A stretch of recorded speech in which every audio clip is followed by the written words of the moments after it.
సమకూర్చారు, ఎందుకు సమకూర్చారు, ఎందుకు ఆ కక్ష, ఎన్నికల్లో దీన్ని ఏ రకంగా వాడుకున్నారు, ఈ మర్డర్ను కూడా వాడుకొని గెలవాలని జగన్మోహన్ రెడ్డి ఏ రకంగా పన్నాడు అనేది ప్రజలకు తెలిసిపోయింది.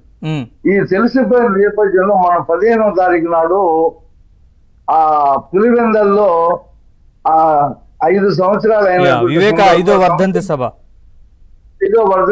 పెడదామని చెప్పి పర్మిషన్ అని చూడటం, ఒక 25,000 రూపాయలు ఒక కళ్యాణ మండపానికి ఇస్తే ఆ కళ్యాణ మండపం యజమాని పిలిచి, నువ్వు కనుక వాళ్ళకి ఇస్తే నీ కళ్యాణ మండపం కూల్చేస్తాము అని చెప్పి బెదిరించారంటే జగన్మోహన్ రెడ్డి, అవినాష్ రెడ్డి ఎంత తీవ్రంగా దీని మీద ఉన్నారో వాళ్ళకి అర్థమైపోయింది.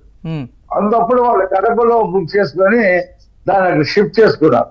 పైగా ఏ డాక్టర్ సునీత అయితే దీనిలో ఈ పోరాటం చేస్తా ఉందో ఆమె చంపించింది భర్తతో కలిసి అని చెప్పి కూడా కరుణాలు రాయించాడు.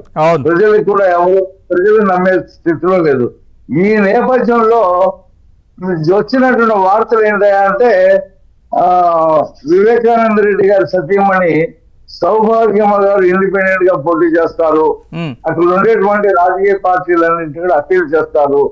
ఈ ఎన్నిక గురించి, ఈ సీటు గురించి నా భర్త చనిపోయాడు కాబట్టి ఇది వాళ్ళు ఓడించాలని చెప్పి ఆమె నిర్ణయించుకుందని చెప్పి కొన్ని వార్తలు వచ్చింది, నీళ్ళు వార్తలు, మనకి ఎవరు చెప్పింది కాదు. ఈ నేపథ్యంలో ఈ రోజు షర్మిలారెడ్డి, రాజశేఖర రెడ్డి గారి కుమార్తె అక్కడ పార్లమెంట్ కి పోటీ చేస్తుందని ఏఐసిసి ఆ మేరకు ఆదేశాలు ఇచ్చిందని, ఆ ఆదేశాన్ని ఆమె శిరసావహించి నేను పోటీ చేస్తాను, రేపు 25వ తారీఖు నాడు ప్రకటించేటువంటి ఏఐసిసి జాబితాలో ఆమె పేరు ఉండబోతుందని చెప్పి మనం వార్తలు పొద్దున చూసాం. అయితే పరిస్థితి ఇటు నుంచి అటు మారింది. ఎవరు పోటీ చేసినా, ఇప్పుడు సౌభాగ్యమ్మ పోటీ చేస్తే సునీత షర్మిల గారు పోటీ చేసి ఉండేది కాదు. షర్మిల గారు పోటీ చేస్తే సౌభాగ్యం గారు రంగంలో ఉండదు.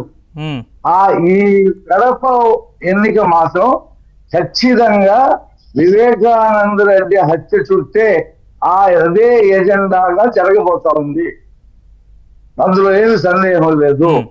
అది చాలా పెద్ద ఎత్తున ఇప్పుడు రాజశేఖర రెడ్డి కుమార్తెగా అనుకున్నటువంటి వాల్యూ కానివ్వండి, ఆ మర్డర్ కానివ్వండి, చాలా కీలకమైనటువంటి పాత్ర పోషిస్తా ఉంది.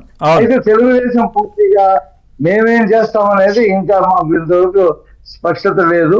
మేము గతంలో మా party polit bureau member, parliament నియోజకవర్గ ఇన్ఛార్జ్ అయినటువంటి శ్రీనివాసరెడ్డి గారిని మేము అభ్యర్థిగా చంద్రబాబు నాయుడు గారు ఒక్కట అని ఉన్నారు. మరి ఇప్పుడు ఉన్నటువంటి పరిస్థితుల్లో అసలు హంతకుల్లో 8వ ముద్దాయిగా సిబిఐ నమోదు చేసినటువంటి